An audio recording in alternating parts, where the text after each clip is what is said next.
Assalamualaikum warahmatullahi wabarakatuh. A'udzu billahi minasyaitonir rajim. Bismillahirrahmanirrahim. Alhamdulillahirabbil alamin wa bihi nasta'inu ala umurid dunya waddin. Wassalatu wassalamu ala Rasulillah sayyidil mursalin wa ala alihi wa sahbihi ajma'in. Amma ba'du. Konco-konco sahib warna ingkang kula mulyakaken, monggo sareng-sareng konco-konco sahib warna ingkang kula mulyakaken, monggo sareng-sareng dibuka kitab Adabul Alim wal Muta'allim halaman yang pertama.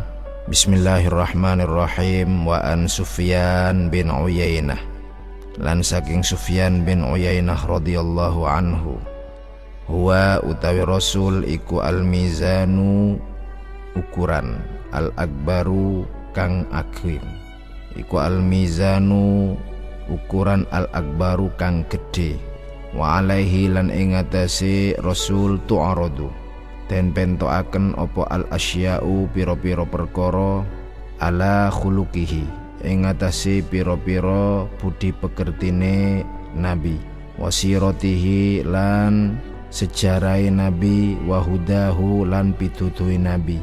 Fama mongko utahe barang wafaqoha kang nyocoki apa maha ing khuluq, fahuwa mongko utahe ma iku al-haqqu perkara kang hak.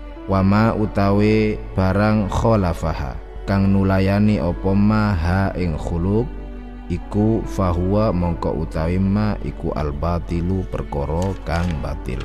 Sohib warna ingkang kawula mulyakaken, Sufyan bin Uyainah berkata, huwal mizanul akbar, bahwasanya Rasulullah Muhammad sallallahu alaihi wasallam dia disebut sebagai mizanul akbar, barometer yang begitu agung, ukuran amaliyah kita, ukuran hidup kita di dunia ini. Wa alaihi tu'radul asya ala khuluqihi, dari beliaulah, dari Rasulullah Muhammad sallallahu alaihi wasallam, segala sesuatu yang berkaitan dengan akhlakul karimah, dari beliaulah kita bisa mengambil pelajaran. Wasirati, dan dari beliaulah, dari sirah sejarah perjalanan Rasulullah, kita juga bisa meniru lelampahan-lelampahan beliau. Wahudahu, dan juga petunjuk-petunjuk baik dari Rasulullah Muhammad sallallahu alaihi wasallam, kita semuanya mengacu terhadap mizanul akbar, terhadap barometer yang begitu agung, yaitu lelampaipun Rasulullah Muhammad sallallahu alaihi wasallam. Sehingga fama wafaqoha fahuwal haq, jika apa yang telah kita lakukan mencocoki terhadap khulukun nabi, mencocoki terhadap adabiyah dan akhlak-akhlak sirah-sirahnya nabi, fahuwal haqqu, maka apa yang telah kita lakukan adalah sesuatu yang hak, sesuatu yang benar dan mendapatkan ridho Allah Subhanahu wa ta'ala. Namun sebaliknya, konco-konco sohib warna, wa ma khalafaha fahuwal batil, sesuatu yang bertentangan, tidak sama dengan khulukun nabi, tidak sama dengan sirotin nabi, wahudahu, tidak sama dengan perjalanan Rasulullah, tidak sama dengan akhlakun nabi, tidak sama dengan adabiyah nabi, fahuwal batil, maka apa yang telah kita lakukan itu adalah sesuatu yang batil, sesuatu yang tidak mendapatkan ridho Allah Subhanahu wa ta'ala. Sohib warna ingkang kawula mulyakaken, sebenarnya adab yang telah kita lakukan semuanya, akhlakul karimah yang kita lakukan, akhlakul karimah yang kita tiru dari ulama unas salaf, dari ulama-ulama kita, dari sesepuh-sesepuh kita, bahkan abaina, bapak wa ajdadina, dan mbah-mbah kita, kakek-kakek kita dulu melakukan akhlak yang baik, melakukan adabiyah yang baik. Adabiyah yang kita lakukan semuanya bertendensi kepada tindak lampai pun Nabi sallallahu alaihi wasallam. Dadi kula kalian panjenengan iku mboten sekarepan sohib warna, mboten syukur-syukur ngarang dhewe. Kadhe ana wong ngomong akhlak iku sik zamane Rasulullah iku gak ono, adab-adab iku gak ono. Sing ono iku sik zamane taklimul muta'allim ku sik tasan. Itu fahaman yang sangat keliru Sohibarna. Apa yang telah kita lakukan? Tu'radul asya, bahkan di sini dijelaskan wa alaihi tu'radul asya ala khuluqih. Semua yang berkaitan terhadap khuluk-khuluknya Nabi, semua yang kita lakukan yang merupakan adabiyah dan akhlakul karimah, semuanya bertendensi kepada tindak lampai pun Kanjeng Nabi Muhammad sallallahu alaihi wasallam. Sohibarna ingkang kaula muliakan, berangkat dari sebuah ayat. Allah berfirman di dalam Al-Qur'anul Karim, "Wala taj'alu du'a ar-rasuli bainakum ka du'a'i ba'dikum ba'dha." Surat An-Nur ayat 63. Enten ayat sing berbunyi wala taj'alu du'a ar-rasul bainakum ka du'a'i ba'dikum ba'dha. Ceritanya wal ayat nazalat fi jama'atin atau an-nabi sallallahu alaihi wasallam fanadau. Ayat menika Sohibarna diturunkan oleh Allah melalui malaikat Jibril, ditujukan fi jama'atin, khitabnya kepada sekelompok jamaah atau an-nabi yang dia datang kepada Nabi Muhammad sallallahu alaihi wasallam. Fanadahu, lantas jamaah gerombolan sekelompok orang itu memanggil Rasulullah, "Ya Muhammad ukhruj ilaina." Dadi wong-wong jamaah wong Arab biyen niku mboten enten akhlak, ya bisa dimaklumi karena memang mereka belum diajarkan akhlak sebelumnya oleh Rasulullah Muhammad sallallahu alaihi wasallam. Sehingga ketika Rasulullah berada di dalamnya, Rasulullah niku tepake wonten dalem, ana siji jamaah, ada satu rombongan atau an-nabi datang kepada Nabi Muhammad sallallahu alaihi wasallam. Nyeluke, "Ya Muhammad ukhruj ilaina." Mat Muhammadan Sohibarna. Jadi dia tidak memanggil dengan sebutan kemuliaannya, tidak memanggil dengan yus'iru bit ta'zim, tidak memanggil dengan pangkatnya Nabi Muhammad sallallahu alaihi wasallam. Justru dia memanggil, "Ya Muhammad ukhruj ilaina." Mat Muhammad metu sampean nang kene. Dadi nyeluki sekarepan. "Muhammad ukhruj ilaina." Kene metu sampean. Sehingga apa yang telah dilakukan oleh jamaah rombongan yang datang sing nyeluk-nyeluk jambal teng Rasulullah niku, fadzammahumullahu taala bil jahli, sehingga dicacat oleh Allah, diprotes oleh Allah bil jahli dengan sebutan bodoh. Orang-orang itu adalah orang yang bodoh. Wa wasafahum bi anna aktsarahum la yaqilun, dan Allah mensifati rombongan yang memanggil itu bi anna aktsarahum la yaqilun, bahwa mereka adalah orang yang tidak berakal. Sehingga turunlah ayat melalui malaikat Jibril dengan ayat wala taj'alu du'a ar-rasuli bainakum ka du'a'i ba'dikum ba'dha. Jangan kamu memanggil Rasulullah, jangan kamu memanggil Nabiullah di antara kamu semua seperti kamu memanggil antara satu dengan yang lain. Artinya ya nopo? Sampeyan iku kata Allah, lek nyeluk Rasulullah, lek nyeluk Muhammad, ojo nyeluk koyok koncone sampean dhewe, ojo nyeluk Mat Muhammadan. Karena apa Sohibarna? Karena Allah sendiri dia tidak pernah memanggil Muhammad, tapi dia selalu memanggil Rasulullah, Nabiullah. Dia panggil dengan sebutan pangkatnya Rasulullah.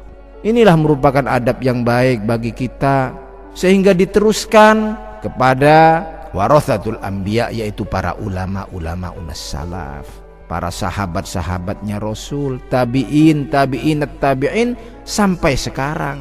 Pramila kula kalian panjenengan boten kaget lek nyeluk gurune sampean, nyeluk ya ini sampean, lek jambal-jambal niku mboten nangsal.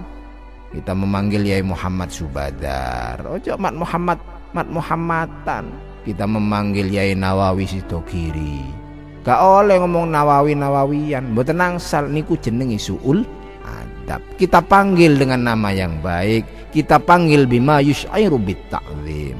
Sebutlah ya Sayyidi wa ya Syaikhi, lek di Indonesia ning yai, lek anak yai yang Gus, guru-guru ning ustaz. Tidak boleh jambal. Karena apa? Karena ini sudah dilakukan oleh Rasulullah Muhammad sallallahu alaihi wasallam menerima wahyu dari Allah, dan Allah memprotes terhadap jamaah yang datang dengan menyebut, ya Muhammad ukhruj, wahai Muhammad keluarlah kamu. Metu Muhammad, man Muhammadan. Akhirnya sama Allah diturunkan ayat, wala taj'alu du'a ar-rasul bainakum ka du'a'i ba'dikum ba'da. Inilah adabiyah Rasulullah Muhammad sallallahu alaihi wasallam kepada sahabat-sahabatnya. Sehingga setelah ayat ini turun, para sahabat-sahabat, umat-umat Rasulullah pada waktu itu sudah tidak berani lagi memanggil Muhammad, tapi selalu dibarengi dengan lafaz Rasulullah, Nabiullah, Habibullah. Begitu indahnya kita memanggil guru-guru kita, terlebih-lebih Rasulullah Muhammad sallallahu alaihi wasallam. Mudah-mudahan kita mendapatkan ridhonya Allah, kita mendapatkan syafaat Rasulullah.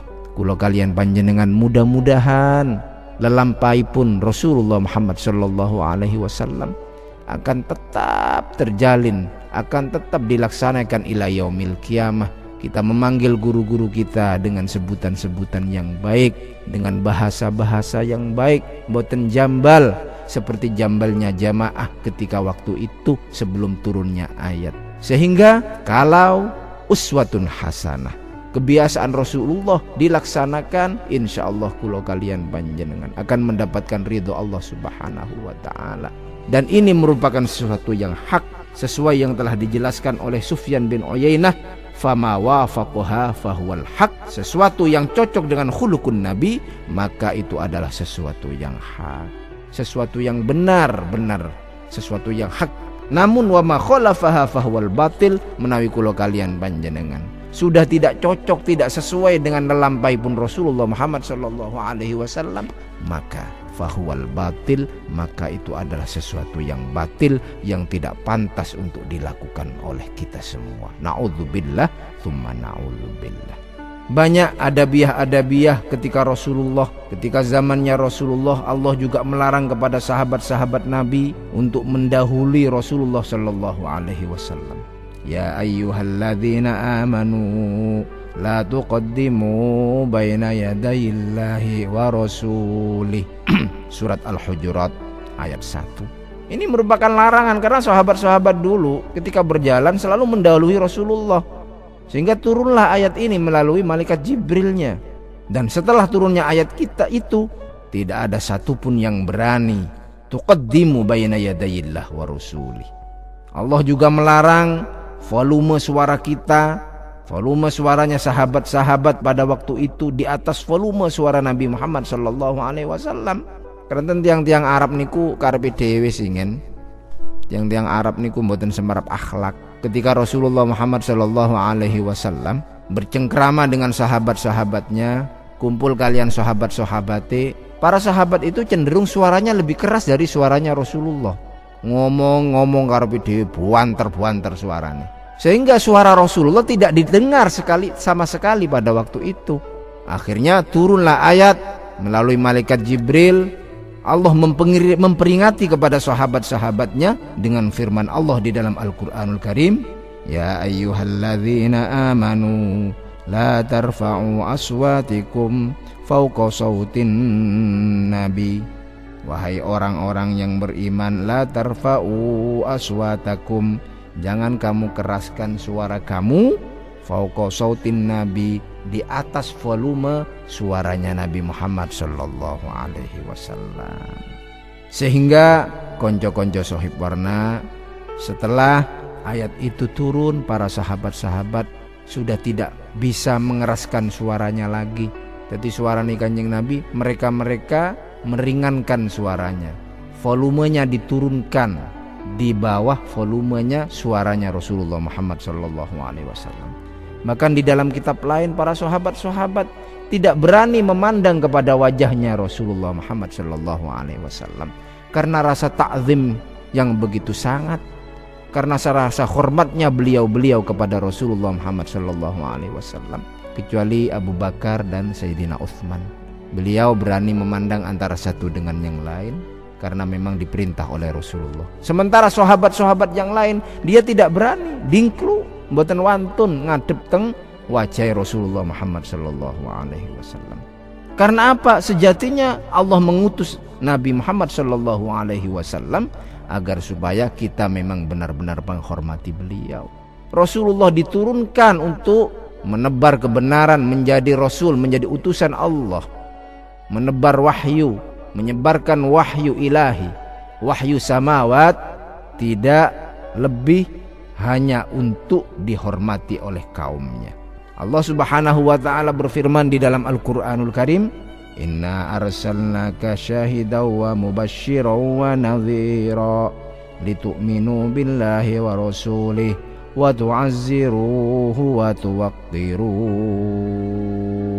Niki buktine Allah Ta'ala berfirman, saya utus kamu wahai Muhammad, saya utus kamu wahai Rasulullah sebagai syahidan, sebagai mubasysyiran wa nadhira, sebagai pembawa berita gembira dan juga memperingati kaum-kaumnya. Litu'minu billahi wa rasulih, agar supaya beriman kepada Allah dan Rasul-Rasulnya, wa tu'azziruhu wa tuwaqqiruhu, agar supaya menguatkan agama, dan yang terakhir wa tuwaqqiruhu, dan menghormati kepada Rasulullah. Tadi Rasulullah niku diturunaken teng bumi niki memang diperintah kita untuk menghormati beliau, menghormati Rasulullah Muhammad sallallahu alaihi wasallam. Bukan untuk tidak dihormati. Karena apa? Karena beliau adalah al-huda, orang yang memberi petunjuk jalan menuju surganya Allah. Bahkan dijelaskan, kata Sufyan bin Uyainah, wal mizanul akbar, Rasulullah adalah barometer yang agung, barometer hidup kita, ukuran hidup kita, i'timad kita, tendensi kita. Kita akan menjadi orang yang hak, kita akan menjadi orang yang batil. Barometernya adalah Rasulullah Muhammad sallallahu alaihi wasallam. Sehingga kalau dia sudah dijuluki mizanul akbar, berarti kita wajib menghormati beliau, karena beliau adalah orang satu-satunya penunjuk dari jalan yang petang menuju jalan yang terang benderang. Mudah-mudahan kula kalian panjenengan bisa mengelampai apa yang diperintahkan oleh Rasulullah Muhammad sallallahu alaihi wasallam. Amin amin ya rabbal alamin. Karena Rasulullah niku sahib warna akhlak yang baik selalu berada di dalam kepribadian Rasulullah. Allah Subhanahu wa ta'ala memuji secara pribadi terhadap akhlak Nabi Muhammad sallallahu alaihi wasallam. Laqad tawallallahu subhanahu wa ta'ala binafsih madha nabiyhi al-Mustafa sallallahu alaihi wasallam. Allah Ta'ala niku ngalem teng akhlaki Kanjeng Nabi secara pribadi binafsih al-madha binabiyhi al-Mustafa. Buktinya di dalam surat Al-Qalam beliau berfirman, wa innaka la'ala khuluqin azim. Kamu Muhammad, kamu Rasulullah adalah nabi yang dijuluki khuluqin azim, mempunyai akhlak yang azim, mempunyai akhlak yang baik. Sehingga kula kalian panjenengan, kalau Allah Subhanahu wa ta'ala memuji Rasulnya, memuji nabinya, nggih menika Nabi Muhammad sallallahu alaihi wasallam, apalagi seperti kita, apalagi seperti sahabat-sahabatnya yang notabene sama-sama makhluk. Allah sendiri memuji dengan la'ala khuluqin azim karena Rasulullah mempunyai akhlak yang baik, apalagi kita yang sama-sama manusia. Terlebih-lebih kita wajib dan bahkan sangat wajib sekali untuk menghormati Rasulullah Muhammad sallallahu alaihi wasallam. Dan Allah mengecam orang yang menyamakan Nabi dengan orang lain. Wa dhamma ta'ala alladzina yasuwuna bainahu wa baina ghairi fil muamalah wal uslub. Allah Ta'ala sangat mengecam sekali, memprotes orang yang menyamakan Rasulullah Muhammad sallallahu alaihi wasallam dengan dianggap seperti temannya sendiri. Terbukti di dalam Al-Hujurat ayat 4 disebutkan, Allah berfirman di dalam Al-Qur'anul Karim, innal ladzina yunadunaka min wara'il hujurati aktsaruhum la ya'qilun. Dulu pernah Rasulullah itu ketika ada di hujurat, ketika ada di kamar, Rasulullah itu dipanggil bi jamaah, ya Muhammad ukhruj ilaina. Mat Muhammadan mrene kon metu kompian iki lho ana aku iki lho metu Mat Muhammad Nah, Allah mengecam itu dengan ucapan aktsaruhum la yaqilun, mereka itu kebanyakan orang-orang yang tidak berakal.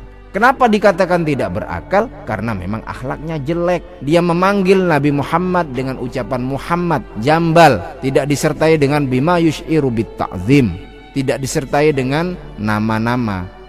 Kulo kalian panjenengan menika Sohib Warna, andai kata kulo kalian panjenengan meniru akhlaknya Rasulullah, meniru tindak lampai Rasulullah, insya Allah mboten enten musuh niku. Kulo kalian panjenengan pasti disenengi tiyang Arab niku kasar-kasar, karepe dhewe tiyang Arab niku. Tapi ketika Rasulullah turun membawa wahyu dengan akhlakul karimah yang baik, dia bisa diterima di kalangan orang-orang Arab yang notabene semuanya keras-keras karepe dhewe. Bahkan Rasulullah dikatakan penyair, bahkan Rasulullah dikatakan sahir, penyihir dan lain sebagainya. Tapi dengan akhlakul karimah, dengan akhlak yang baik dari Rasulullah Muhammad sallallahu alaihi wasallam, Rasulullah mampu meluluhkan hati orang-orang Arab itu. Dan agama Islam ya'lu wa la yu'la alaih. Agama Islam diterima di kalangan orang Arab, bahkan diterima di seluruh dunia. Mudah-mudahan Islam semakin jaya dengan akhlakul karimah dari Rasulullah Muhammad sallallahu alaihi wasallam. Amin amin ya rabbal alamin. Sohib Warna ingkang kaula mulyakaken, andai kata kula kalian panjenengan niru akhlaki Kanjeng Nabi, insyaallah kula kalian panjenengan akan mudah diterima. Pun dawa-dawa kula kalian panjenengan lek kate utang nang wong ae wis. Nah, sampean nyentak-nyentak dikei napa mboten utang?